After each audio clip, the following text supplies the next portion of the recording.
लद्दाख में चीन के साथ पिछले 4 महीने से भारत का विवाद चल रहा है और भारत चीन को हर मोर्चे पर जबरदस्त जवाब भी दे रहा है। भारत से इतनी मार खाने के बाद अब दुनिया के बाकी देश भी चीन की अच्छे से क्लास लेने में लगे हैं, क्योंकि अभी ऐसा नहीं है कि चीन सिर्फ भारत से ही उलझता है, उसके अन्य पड़ोसी देशों से भी चीन के रिश्ते तल्ख चल रहे हैं, जिसमें से ताइवान भी एक है, जहां आए दिन चीनी लड़ाकू विमान घुसपैठ की फिराक में रहते हैं। लेकिन छोटा देश होने के बावजूद ताइवान चीन को सबक सिखाने से पीछे नहीं हटता है। दरअसल चीन के 2 anti submarine fighter jets Taiwan की हवाई सीमा में घुसने की नापाक कोशिश कर रहे थे और चीन को इस बात की गलतफहमी थी कि ताइवान एक छोटा देश है, इस वजह से उससे टक्कर नहीं ले पाएगा और उसकी मनमानी चलती रहेगी। लेकिन वहां पर कुछ उल्टा ही हो गया। ताइवानी वायुसेना भी घुसपैठ के तुरंत बाद ही हरकत में आ गई और ताइवानी वायुसेना ने चीन को अंजाम भुगतने की धमकी दी तो चीन के एंटी सबमरीन फाइटर जेट्स उल्टे पांव वापस भाग गए। और चीन द्वारा अपने पड़ोसी देश के साथ ऐसी दादागिरी की खबरें उस समय सामने आई है जब अमेरिकी कैबिनेट के उप मंत्री पिट क्रैच अपने 3 दिवस के दौरे पर ताइवान आने वाले थे। हाल ही में अमेरिका ने चीन की उस वन चाइना पॉलिसी को खत्म कर दिया है, जिसकी वजह से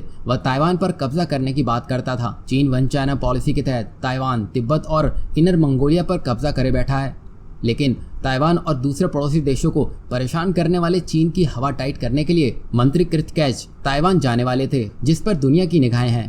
ताइवान का चीनी जेट को यूं दौड़ाना ये साफ बताता है कि चीन की हैसियत अब दुनिया के सामने कैसी हो गई है।